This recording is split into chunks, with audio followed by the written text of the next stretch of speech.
Salut, c'est Nads, c'est un plaisir de te retrouver aujourd'hui pour une nouvelle recette. Il s'agit ici d'une spécialité turque, le patlikan kebab.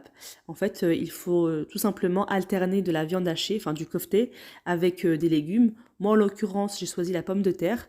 On peut également choisir des rondelles d'aubergine. Et au niveau de la préparation, j'ai vraiment pas pris beaucoup de temps. Ça a été très rapide. Ensuite, tout le travail se fait au four. Allez, maintenant, let's go pour la recette. Alors pour ma part, j'ai pris un plat gratin de taille moyenne. Pour cela, j'ai pris environ 550 g de viande hachée, un petit oignon et une gousse d'ail mixée. Alors je dis bien mixé pour l'oignon pour ne pas qu'il y ait de gros morceaux dans la viande hachée. Au niveau des épices, il faudra du sel, du paprika, un petit peu de poivre et un petit peu de cumin. Ensuite, on va mettre une petite poignée de persil et on terminera ensuite par la chapelure. On met 3 grandes cuillères de chapelure et pas 2 comme on le voit dans la vidéo. Voilà, la troisième, je l'ai bien rajoutée. Et cette recette me vient d'une amie turque et on ne met volontairement pas d'œuf dans la viande hachée. Alors on met uniquement de la chapelure et c'est très très bon comme ça. Maintenant, on prend un petit peu de viande hachée, on les aplatit et on fait une forme ronde.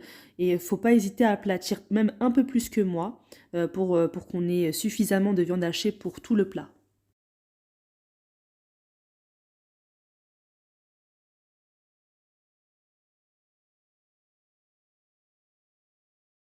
Voilà, donc ça donne ça. Alors j'ai pas hésité au moment du dressage dans le plat à gratin d'aplatir encore un peu plus la viande hachée pour me donner plus de rondelles et ainsi remplir tout mon plat.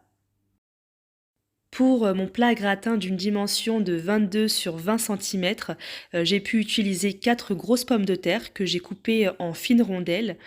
Alors j'insiste bien sur la qualité et la variété de la pomme de terre. Il faut bien choisir une pomme de terre qui va au four afin qu'il y ait une bonne cuisson homogène. Maintenant, la partie la plus intéressante, donc on alterne pommes de terre, viande hachée, pommes de terre, viande hachée et ainsi de suite. Alors comme je l'ai dit au début de la vidéo, on peut remplacer ou bien ajouter des rondelles d'aubergine, ça se fait très bien aussi, et bien mettre le plat dans un four chaud, hein. Il faut préchauffer le four à 190 degrés. Voilà le résultat super joli. Alors j'ai rajouté les pommes de terre qui me restaient, je les ai mis sur le côté, déjà pour ne pas les gaspiller et surtout pour bien remplir le plat. Comme tu vois, c'est un plat moyen, c'est du 22 sur 20 cm. On attaque maintenant la sauce. Alors j'ai pris 200 g de coulis de tomates. Alors il faut savoir que dans la recette traditionnelle turque, on met de la tomate concentrée.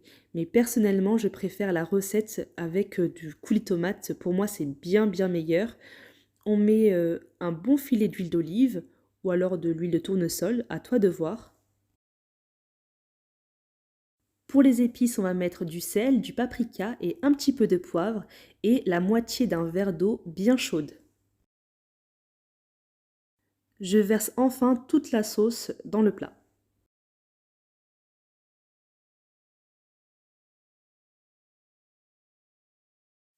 J'aime beaucoup ajouter des tomates cerises et des piments verts, ça donne beaucoup de goût et de couleur à ce plat.